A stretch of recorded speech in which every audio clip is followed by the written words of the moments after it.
Hi friend, dragon fruit juice ఎలా చేయాలో చూసేద్దాం. ముందుగా డ్రాగన్ ఫ్రూట్ తీసుకొని చిన్న చిన్న ముక్కలుగా కట్ చేసుకోవాలి. ఈ డ్రాగన్ ఫ్రూట్ వల్ల బాడీ ఇమ్యూనిటీ పెంచుతుంది. క్యాన్సర్ ఉన్నవారికి కూడా చాలా మంచిది, ఉపయోగపడుతుంది. మన హార్ట్ హెల్త్ని ఇంప్రూవ్ చేస్తుంది. మన జుట్టుకి కూడా చాలా హెల్ప్ అవుతుంది. బోన్స్ కూడా చాలా హెల్ప్ చేస్తుంది. డయాబెటీస్ ఉన్నవారికి కూడా చాలా బాగా హెల్ప్ అవుతుంది. ఈ డ్రాగన్ ఫ్రూట్ చిన్న చిన్నగా ముక్కలుగా కోసుకొని ఇలా మిక్సీలో వేసేసుకొని తర్వాత పాలు పోసుకొని చక్కెర వేసుకొని మెత్తగా జ్యూస్ లాగా చేసుకోవాలి.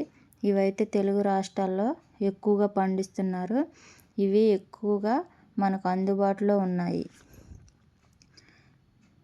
మిక్సీకి అయితే వేసుకొని ఈ విధంగా జ్యూసు చేసుకోవాలి.